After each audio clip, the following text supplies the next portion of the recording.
Пониски цени на горивата очекува премиерот Христијан Мицкоски од понеделник. Тој се надева на стабилизирање на берзанските цени и состојбата во заливот, што е клучно за цените на овие производи кај нас. Сега е прерано да зборуваме, но она кое што го гледаме дека денеска имаме мал скок. Вчера цените се движеа некаде околу за брентот од прилика 83-84 долари за барел. Денеска имаме повторно некое нагорно придвижување околу 87-88, но далеку под 100. Така што јас очекувам дека веќе во понеделник да имаме надолно нивелирање на цените, на бензините и на дизелот, но она што е важно е што ние како држава сепак остануваме држава со најефтина цена на дизелот и на безоловниот, имајќи предвид дека ова се производи кои што се купуваат на берза, односно сите држави ги купуваат од исто место. Нема тука голема мудрост во делот кој е поголем или помал предприемач или поголем или помал државник.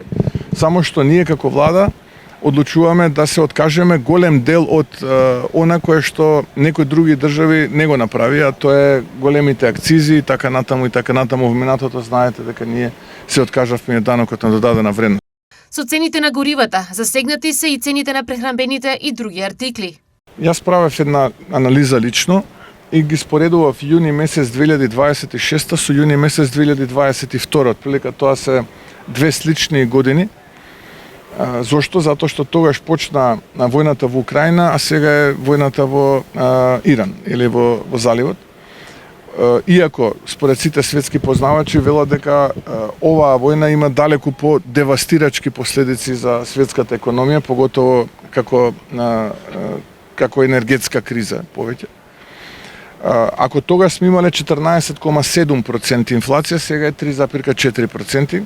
Ако тогаш прехранбените производи биле над 15% и тоа бе главниот драйвер, сега тие се 2,5%. Јас очекувам дополнително стабилизирање во јули.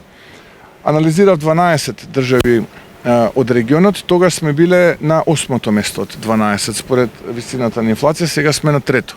Смирувањето на цените во маркетите е еден од приоритетите на владата, поради што досега со производителите, трговците, дистрибутерите и увозниците се одржаа неколку состаноци. Профитните маржи на околу 600 производи се контролираат со државни механизми, а за нефер трговски практики се предвидени казни и до 200.000 евра.